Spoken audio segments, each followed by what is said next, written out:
قررت اعمل حاجة مجنونة شوية، اوقف شراء اي منتج جديد واستخدم بس اللي عندي، وكنت متأكدة انها فكرة فاشلة جدا، ولكن تعالوا شوفوا اللي حصل.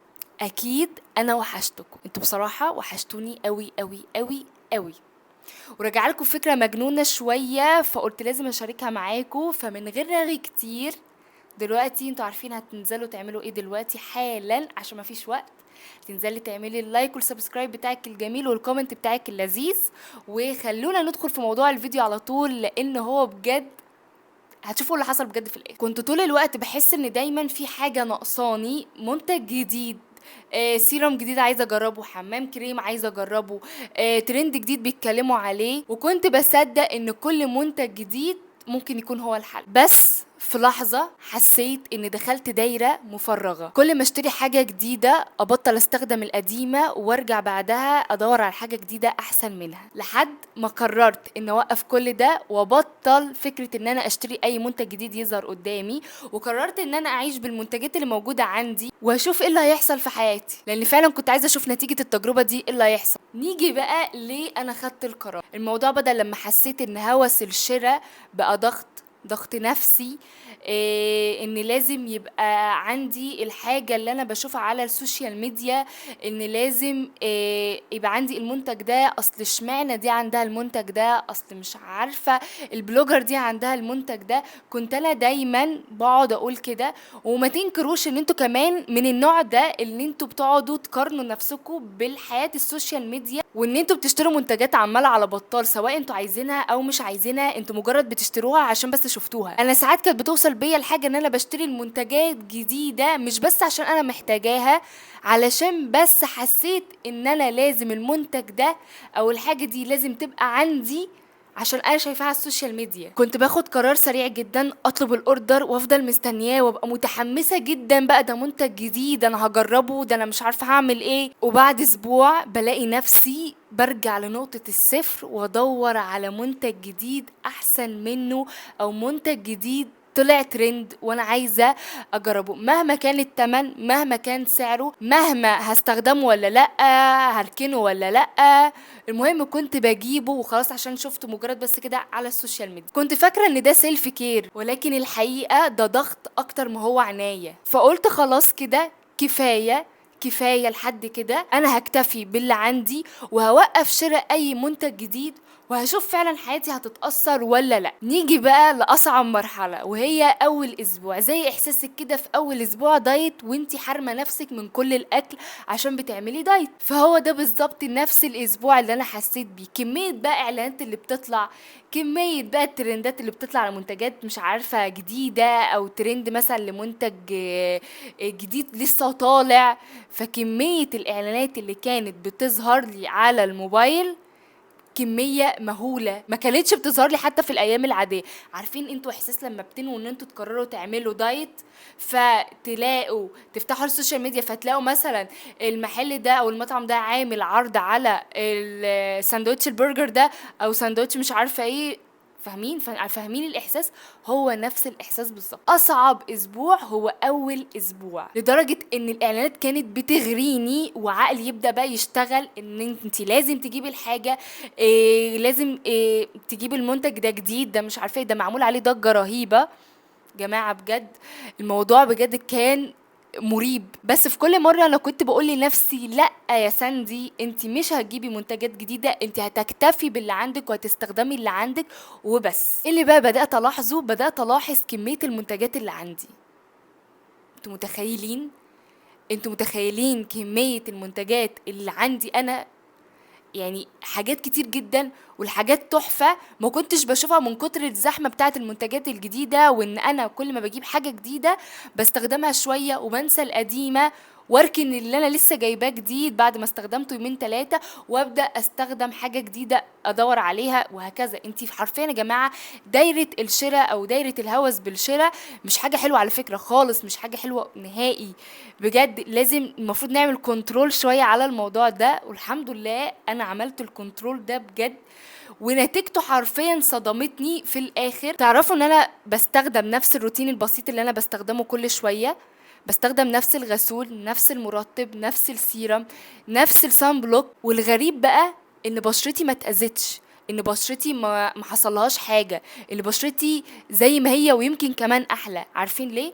عشان انا بطلت استخدم منتجات كتير في نفس الوقت. عايزه اقول لكم ان بشرتي بقت اهدى، بقت احلى، بقت انقى، عشان فعلا انا بطلت استخدم كميه المنتجات اللي انا بستخدمها في نفس الوقت. اقل منتج جديد نتيجته بتبان بعد شهر وشوية، يعني أقل حاجة مثلا يعني من 3 أسابيع لشهر وشوية. أقل منتج فعلا نتيجته بتبان. أنا بقى ما كنتش بستنى على المنتج ده، أنا كنت بستخدم منتج في منتج في منتج في منتج، فأنا ما بلحقش أشوف نتيجة أي منتج من دول.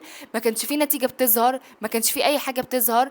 اللي كنت بحسه إن بشرتي بتبقى ملمسها مش حلو، منظرها مش أحلى حاجة، البشرة نفسها مش كويسة، تحس ان هي مرهقة تعبانة من كتر المنتجات اللي انا كنت بجربها. نيجي بقى لأهم حاجة وفعلا انا لاحظتها، هي التأثير النفسي. ايه التأثير النفسي اللي بيحصل لما تبطلي ان انتي تشتري منتجات جديدة؟ هتحسي بالراحة.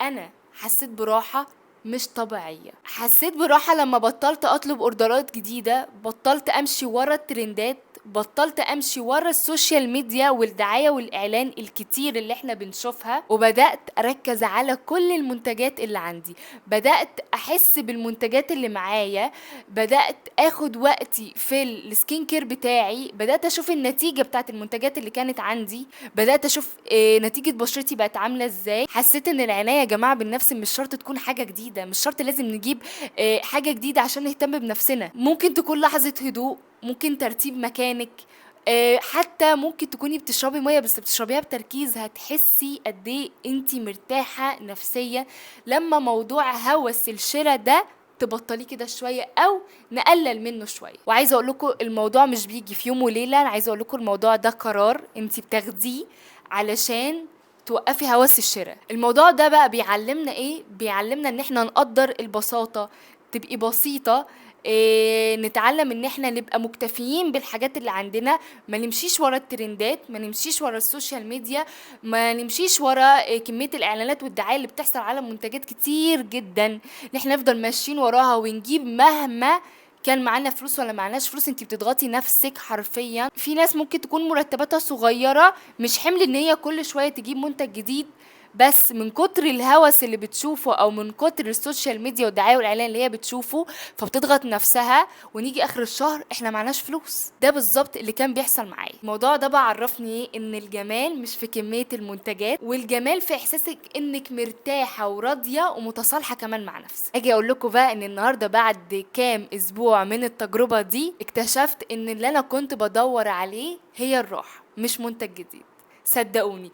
عارفين احساس لما بنكون مخنوقين او في كبت كده جوانا فبيطلع على هيئه شوبينج، او هيئه مثلا ان انت بقى بتدخلي المحل بتعملي بقى شوبينج كتير جدا، فبعد ما بتشتري وبتدفعي دم قلبك وتحسي براحه نفسيه. هو ده بالظبط. احنا يا جماعة بندور على الراحة مش بندور على منتج جديد. فانا قررت ان انا هدور على راحتي في الحاجات اللي معايا، هقدر الحاجات اللي معايا، هستخدم الحاجات اللي معايا، هاخد وقتي في السيلف كير بتاعي علشان احس بالمنتجات اللي معايا واحس بكمية العدد مهولي من المنتجات فعلا اللي عندي. والسيلف كير الحقيقي مش في ان احنا بنشتري منتجات كتير عمالة على بطال. السيلف كير الحقيقي بجد ان انت تكوني راضية ومرتاحة ومتصالحة مع نفسك بجد. صدقوني جربوا الموضوع ده. لو انت من الناس بجد اللي حاسه ان انت تايهه وسط كميه الدعايه والاعلان وكميه المنتجات وكميه العروض، جربي اسبوع واحد.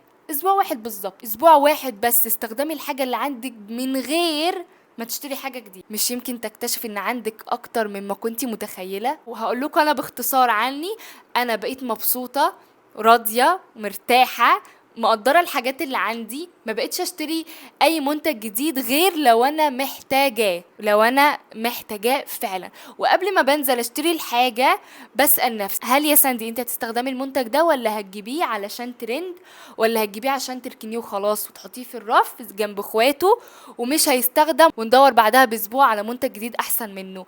دايما اسألي نفسك هل انت محتاجة المنتج ده ولا مش محتاجاه. بس يا جماعة انا عايزة اقولكم على حاجة، مش ده معناه ان احنا مثلا ما نجيبش المنتجات اللي ناقصانا، لا.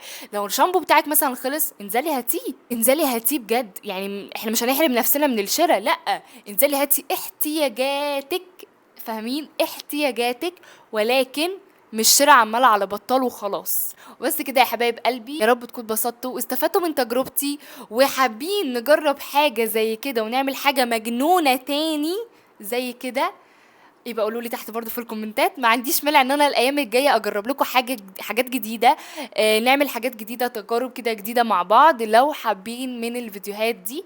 ويا ريت اللي هيبتدي في التجربه دي يكتب لي تحت في الكومنت ويقول لي بعد اسبوع ايه اللي حصل له، او التأثير النفسي، حسيتي بايه، ايه اللي جرى في وشك، حياتك اتشقلبت ولا لا، ولا ستيل زي ما هي. لو انتي عملتي التجربة دي وجربتي اسبوع واحد اكتبي لي برضو تحت في الكومنتات. اشوفكم على خير في الفيديو الجاي. باي باي.